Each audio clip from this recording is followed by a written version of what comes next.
Bonjour, c'est Marion. Reum Rabarbarum, ça vous dit quelque chose?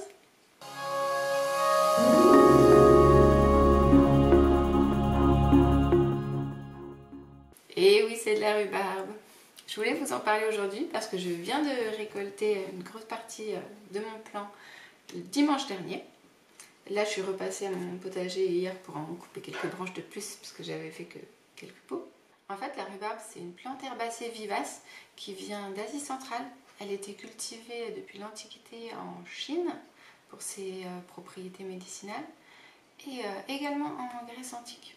C'est vraiment super bon pour la santé. Elle est riche en vitamine C, en fibres, ainsi qu'en phosphore et en potassium. Donc, allez-y. Alors, c'est sûr qu'elle a un goût un peu acide, mais en confiture, si vous rajoutez du sucre, et moi j'ai mis un petit peu de citron également, mais c'est super bon. Alors, petite précision, vous êtes sûrement déjà au courant, mais les feuilles ne se consomment pas. Elles sont toxiques parce qu'elles contiennent de l'acide oxalique. D'ailleurs, il y a eu des intoxications en Grande-Bretagne pendant la Première Guerre mondiale, parce que le gouvernement avait incité les gens à faire un potager et à consommer de la rhubarbe, mais ils n'avaient pas dû mentionner qu'il fallait manger que les pétioles, que le bâtonnet.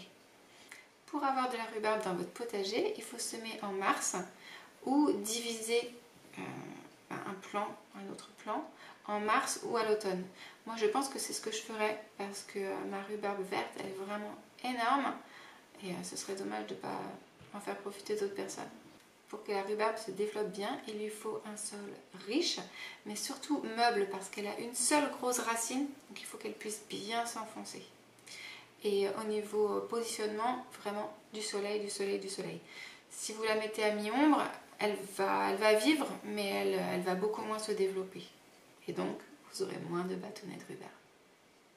Pour ne rien perdre, on utilise quand même les feuilles au potager. J'ai vu qu'on pouvait en faire une décoction contre les pucerons. Moi, je me suis juste contentée de les utiliser en tant que paillage sur une zone que j'ai pas encore cultivée.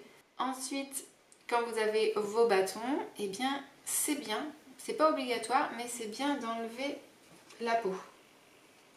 La première peau qui est plus dure. Alors, moi, je me suis contentée de le faire que sur la face plate, parce que si vous voyez les branches, elles ont une face plate et une face arrondie. Donc, j'ai enlevé sur chaque face plate, en espérant que comme ça, il y aurait ce serait moins fibreux, ce serait plus agréable à manger. Moi, j'ai fait ça au soleil, tranquillement, à l'abri du vent, c'était très agréable. Alors je l'ai fait que sur ma grande rhubarbe parce que la petite, elle est petite, elle est trop petite. Je me suis dit que j'allais pas en sortir beaucoup de confiture, je préfère attendre qu'elle se développe bien et on verra à l'automne ce que je peux en faire. Arrivé ici, j'ai rincé mes bâtons de rhubarbe, je les ai saupoudrés de sucre. Alors, il y a beaucoup de gens qui disent mettez autant de sucre que de fruits pour faire de la confiture. Moi, je suis pas du tout d'accord avec ça. Mais bon, c'est mon avis, hein, c'est mon goût. Je mets à peine un quart de sucre pour aller avec la rhubarbe. Puis de toute façon, j'ai dû faire à l'œil parce que j'avais acheté une petite balance, mais il n'y avait pas de pile dedans. Comme on était dimanche matin, j'ai pas pu aller acheter une pile. Donc voilà, j'ai fait au visu, je me suis dit, bon allez, ça devrait aller. Et je pense que le ratio est pas mal, comme j'ai goûté, c'était bon. Donc, bref, vous mélangez le sucre et la rhubarbe que vous avez coupé en petits morceaux de 1 à 2 cm. Et ensuite, le mieux, c'est de les laisser, en fait, pendant quelques temps. Certaines personnes disent une nuit. Moi, j'ai laissé pendant une heure et demie. Et la rhubarbe, c'est bien dégorgé d'eau. Et ensuite, eh bien, il faut cuire tout ça pendant une grosse demi-heure. J'ai fait bouillir à petite bulle pendant une demi-heure. Et ça m'a donné un mélange vraiment onctueux, on va dire onctueux. J'ai oublié de filmer cette partie-là.